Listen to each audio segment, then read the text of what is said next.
I was a millionaire before I did Conan or Terminator. I'll be back. I became a millionaire because of real estate. The business that you are in, or one of the businesses that you're in. I didn't want you to bring that up.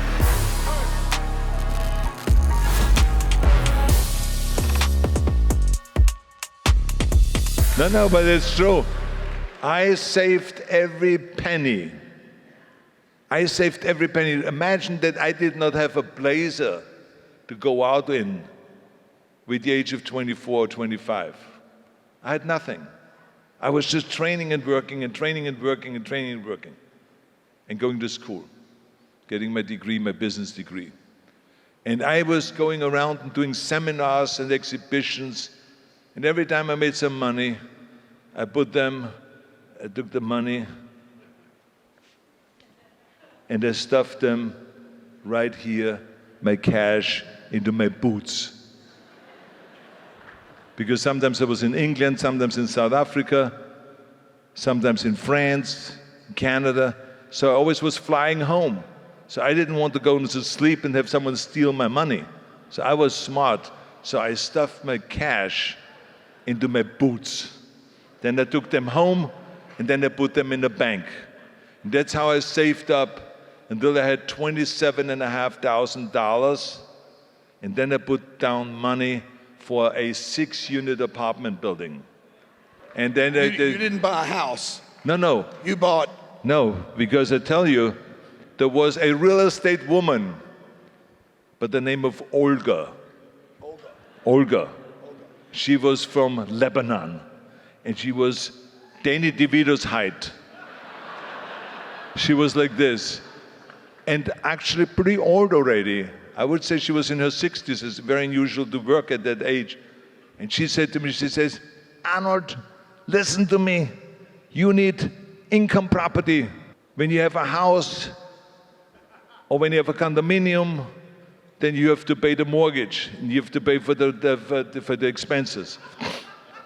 But I find you a 6-unit apartment building that has an owner's unit in front. And you're gonna stay there in this owner's unit. And then you're gonna go and pay for your rent, and then they're gonna pay for their rent, and the value of your property will go up. It was a $240,000 apartment building. Now remember, this is the 70s. $240,000 apartment building. 2 years later, I got $400,000 when I sold that building. 2 years later, $400,000. Now imagine, I put only 27.5 down. Now imagine that profit. 10x. Right? I mean, imagine that profit. Now I didn't take the money because that Olga came back. I mean, she was the original one that said, I'll be back. And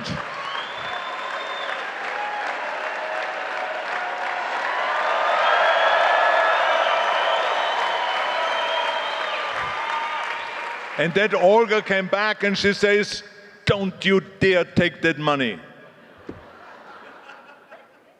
I said, well, what do you want me to do with that money? We trade up.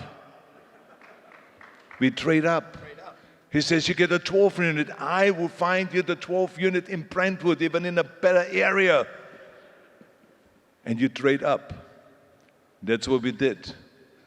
2 years later, we sold that again and traded up to a 36-unit apartment building. And then to a 60-unit apartment building, a 100-unit apartment building. This is how it went. And then I started getting involved with a friend of mine in office buildings on Main Street, and you know those areas because you are from out there. On Main Street in Santa Monica, it's a street that goes down towards Venice. And I bought a beautiful old building there, again for $450,000. That came with 3 little houses in the back. You're acting. You're not a star yet.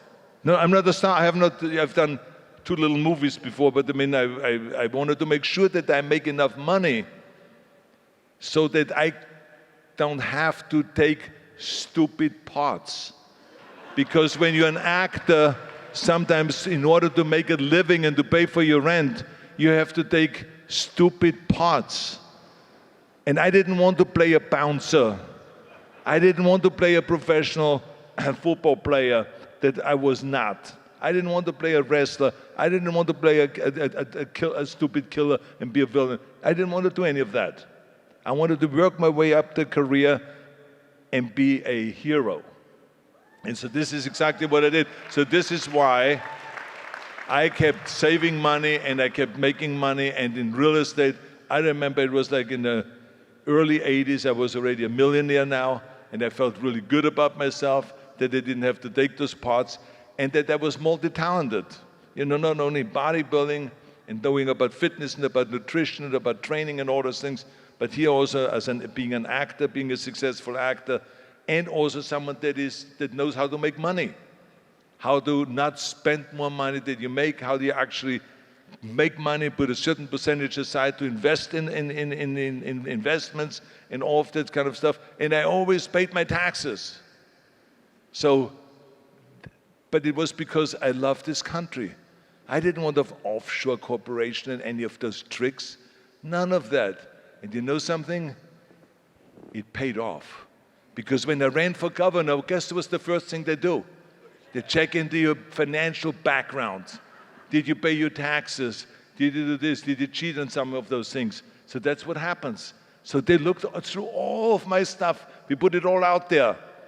They looked through it and they said, there's not one single flaw. Nothing. So this is why I had this clean road. Do you own any of that real estate today? Do you have any of that original real estate? No, I mean, we kept trading up and all that stuff into office buildings and all this different other kind of investments. But I mean, I tell you, I learned very quickly, not so much in school, even though I have a degree in business administration and took classes in marketing and promotion and all of that stuff. As you all know, you can have the best product in the world. But if no one knows about it, you have nothing. You have nothing.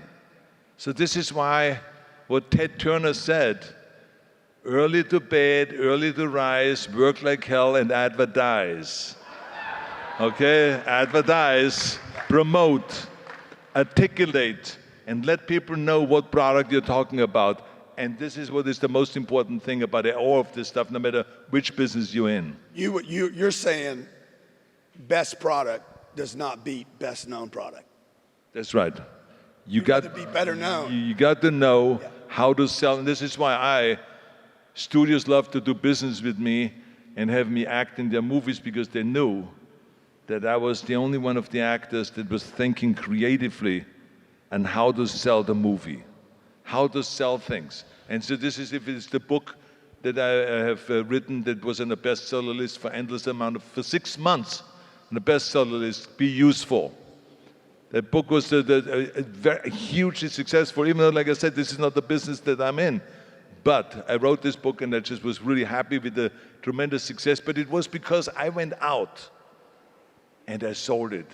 I did interviews, I did different shows, I did all the famous podcasts. I just did the Kelsey Brothers. You know, they have a famous podcast. Yeah. I can't believe you didn't do my podcast. I would have pushed a bunch of books. Oh, yeah, I mean, they had the book. I signed to each one of them a book. Then they put it right up there, and that's why I did it, right? So I brought a signed book to their show. Then they put it on the table, so it was in the shot all the time. You could see it all the time. Do you think somebody can be too promotional?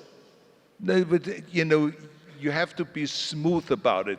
You know, I would not talk about it like every 2 minutes about your product, because it's like beating it over the head unnecessarily. But every so often you slip it in. Is that too much? No, that's good. Okay. That's good. Get the wide shot right now, guys. Get the wide shot. What's the matter with you today? Yeah, what's wrong with you guys? Yeah. What did you tell my photographer? It's like unbelievable. First you want strike, and now you don't want to do the shot. I mean, what is going on? No, not that shot. This shot, guys. This shot here. Yeah, that shot. I just asked Arnold, is that too much? No, it's not too much. This is good. It's at all times between you and me. I love you, man. God damn. Do you guys love this man?